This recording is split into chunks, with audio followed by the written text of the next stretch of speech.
Hello everyone, good evening. ఎలా ఉన్నారు అందరూ? సో మనం బ్యాంక్ నిఫ్టీ అండ్ నిఫ్టీ చార్ట్ని యూజ్ చేద్దాం.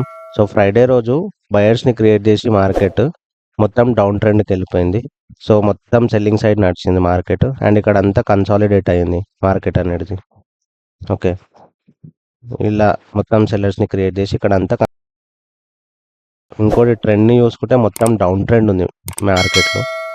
సో ఇన్ కేస్ మనకి గ్యాప్ అప్ ఓపెన్ అయినా, ఫ్లాట్ ఓపెన్ అయినా, గ్యాప్ డౌన్ ఓపెన్ అయినా మనం సెల్లింగ్ సైడ్ సెటప్ని ఐడెంటిఫై చేద్దాం. ఇంకోటి మనం ఫెబొనాచి వేసుకొని చూడాలి మార్కెట్ను. See if in case market వచ్చేసి ఇక్కడ 56,849 లెవెల్లో ఓపెన్ అయ్యి అండ్ ఓపెన్ అవుతూనే మార్కెట్ అనేది పాజిటివ్ మూమెంట్ వచ్చింది అనుకో, మనం ఈ సెల్లర్స్ని టార్గెట్ చేస్తాం. సో మార్కెట్ అనేది కంప్లీట్గా బయింగ్ సైడ్ సెటప్కి వెళ్ళిపోతుంది. సో డౌన్ ట్రెండ్ అనేది ఇంకా కంటిన్యూ కావదు, మార్కెట్ అనేది బై సైడ్ వెళ్ళిపోతుంది. Same with Nifty. Nifty chart చూసుకుంటే సేమ్ ఫ్రైడే రోజు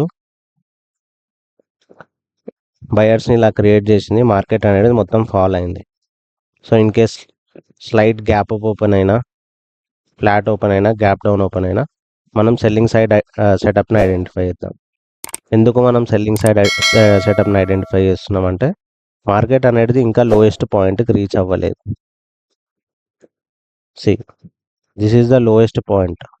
సో మార్కెట్ అనేది ఇంకా లోయెస్ట్ పాయింట్కి రీచ్ అవ్వదు. మన సెటప్ వచ్చేసి mostly cell side. In case market వచ్చేసి సపోజ్ మార్కెట్ ఇక్కడ ఓపెన్ అయిందంటే మనం బయింగ్ సైడ్ సెటప్కి మార్కెట్ అనేది వెళ్ళిపోతుంది. సో ఇన్ కేస్ ఓపెన్ అవుతూనే పాజిటివ్ మూమెంట్ వస్తే మనం బై సైడ్ వెళ్ళిపోతుంది మార్కెట్. So thank you.